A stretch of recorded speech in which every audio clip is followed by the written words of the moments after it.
Assalamualaikum warahmatullahi wabarakatuh. Selamat datang kembali di channel saya. Kembali seputar aplikasi Syscodesk.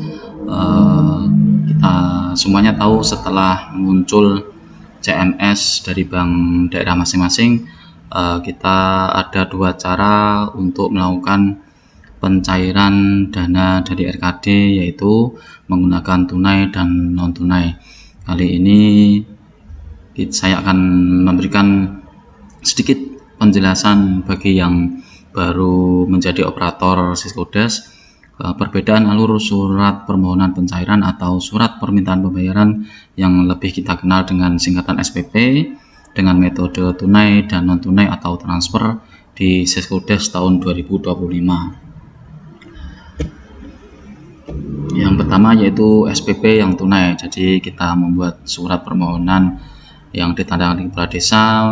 Nanti kita rinci beberapa dana yang kita akan ambil di rekening. Kemudian yang pasti SPP-nya harus definitif.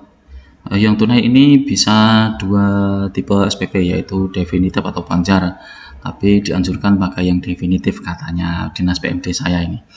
Kemudian setelah ditandatangani kepala desa, meminta rekomendasi dari camat untuk pengambilan uang di bank. Pengambilan uang di bank ini harus bendahara dan kepala desa, ataupun kepala desa bisa diwakilkan dengan surat kuasa. Jadi cukup bendahara desa saja. Setelah uang diambil oleh bendahara desa, kemudian operator Syscodesk mengentri pengambilan uang rekening kas desa ini pada mutasi kas pada Syscodesk. Setelah itu uang bisa diberikan sesuai keperluannya di SPP. Kemudian di Syscodesk lagi harus melakukan entry pencairan SPP di Syscodesk. Setelah ini untuk pencairannya disesuaikan dengan tanggal pengambilan uang di bank. Nah, setelah pencairan SPP selesai di entry, kemudian pembuatan SPJ jika SPP-nya berupa panjar. Ini termasuk pembuatan kwitansi, kode billing, pajak jika ada. Tapi jika SPP-nya definitif, langsung ke langkah selanjutnya, yaitu membuat kode billing. Kemudian melakukan pembayaran pajaknya harus ke bank, jadi manual, kita datang ke bank, tidak bisa otomatis ataupun secara online. Dan yang terakhir adalah penyetoran pajak di Syscodesk dengan mengentry NTPN-nya.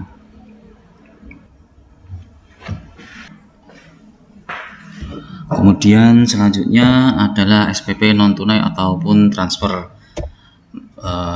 SPP-nya wajib definitif, jadi SPJ-nya sudah selesai ini ketika transfer. Jadi semua kwitansi, kemudian nomor rekening penerima harus diisi sesuai dengan rekening penerima masing-masing. Setelah SPP selesai dibuat, ditandatangani kepala desa, meminta rekomendasi dari camat untuk sebagai salah satu file yang harus diupload kita ketika akan mentransfer dana ke rekening penerima masing-masing. Setelah dapat rekomendasi dari camat, kita membuat kode billing di Kortek itu dengan masa aktif billing 7 hari. Jadi sebelum 7 hari kita harus selesai melakukan transaksi transfer ke rekening masing-masing penerima dari SPP yang sudah kita buat.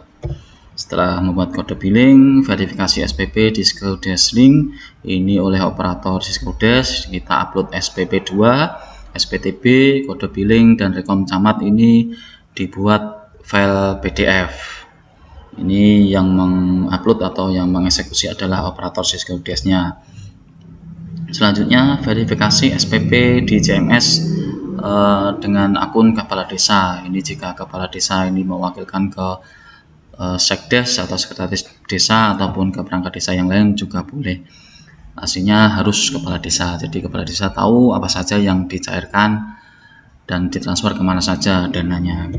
Yang selanjutnya adalah transfer dana melalui CMS melalui akun bendahara desa ke rekening masing-masing penerima, dan pajak otomatis juga terbayar, termasuk pajak daerah untuk belanja catering atau makan minum. Jadi tidak perlu lagi melakukan pencairan SPP, pencatatan mutasi kas, dan entry penyetoran pajak di Siskudes karena semua otomatis ketika bendahara melakukan transfer akan update di Siskudes Link, kemudian update ke Siskudes regulernya.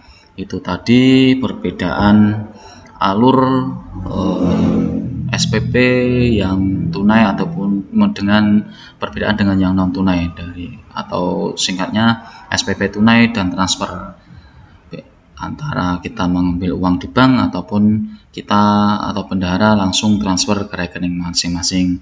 Jika ada kurang lebihnya mohon maaf, silahkan tulis di kolom komentar jika memang ada yang kurang jelas. Semoga bermanfaat. Sampai bertemu di video selanjutnya. Assalamualaikum.